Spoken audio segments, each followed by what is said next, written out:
All right, let's do an application to solving multi-step equations. If the sum of three consecutive numbers is negative 36, find the greatest number. All right, let's look at our context clues. We have sum, that tells me that we're adding, and we have consecutive, that means they're one right after the other. So for example, 5, 6, 7. Those are one right after the other. So they're one apart. And then is means equals. So I'm going to try to write an equation here. So my first number is going to be n. My second number, look at 5, 6, 7. What do I do to get to the next number? If they're consecutive, I just add 1. So n plus 1 is going to be my second number. And then what do I add to the first number to get to this third number?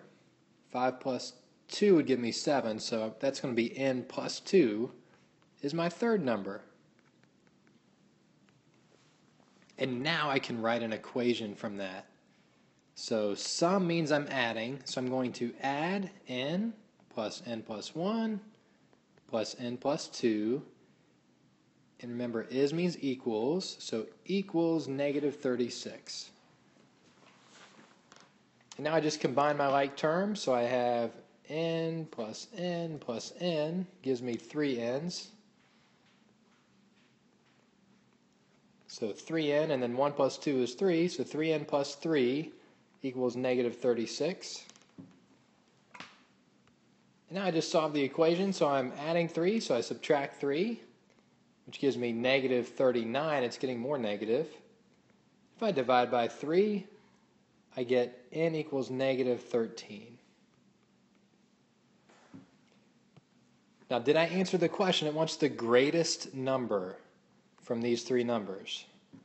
So I'm going to plug those back in. So n is negative 13. If I add 1 to that, I get negative 12. If I add 2 to negative 13, I get negative 11. So the greatest of those is going to be the third number. It's going to be negative 11. It's the most positive. So remember, greatest means most positive. And another way to say that is it's further right on a number line.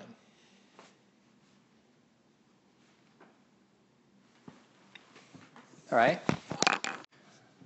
Well, what if we had a question like this? The sum of three consecutive even numbers. So let's say the sum of the three consecutive even integers is negative 48. Just write the equation. Well, our first number is n. And our second number, think about even numbers like 2, 4, 6. How far apart are these numbers?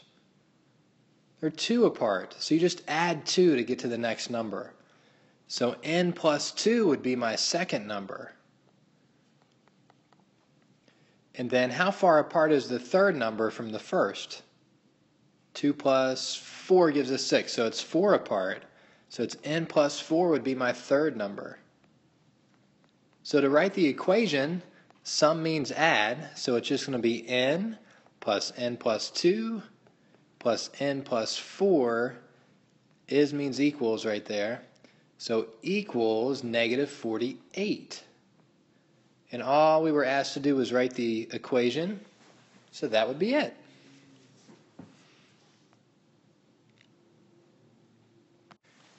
All right, let's do one more application. This one's going to be a geometry application. Hey now, no reason to pull your hair out.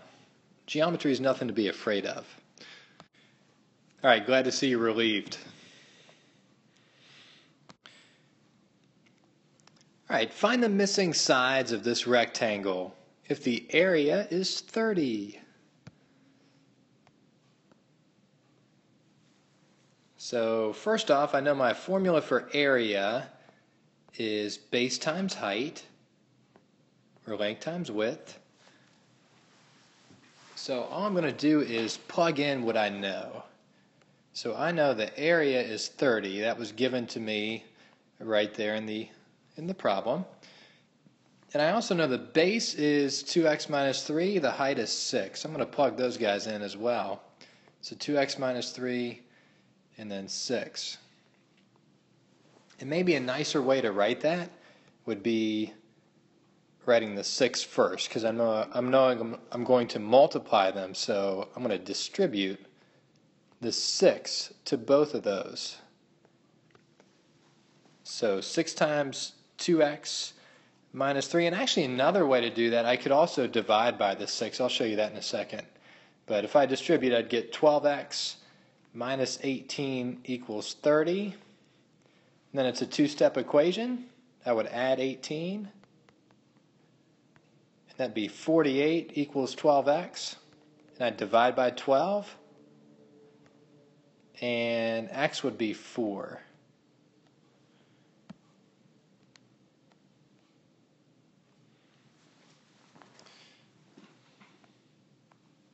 So the missing sides means I still need to plug in that 4 for this side. So it would be 2 times 4 minus 3. 2 times 4 is 8. I do multiplication first, and 8 minus 3 gives me 5. So the missing side is 5. This is not missing because we know that side is 6. So this is 5, and this is 6, this is 6. I'm going to show you a little shortcut there. I'll go ahead and take a second to do that. So looking back here, we could also do reverse operations. So if I'm multiplying this whole thing by 6, the inverse is dividing. So I could divide by 6 if I wanted to both sides, since I know that goes evenly. And then 5 would be equal to 2x minus 3. I'll just show you we get the same answer. We'd get 2x equals 8, and then we'd divide by 2, and I would still get x is 4. I just wanted to show you another way to solve that in case you were interested. And it's nice to stretch your brain a little bit with an application. Now your brain's happy.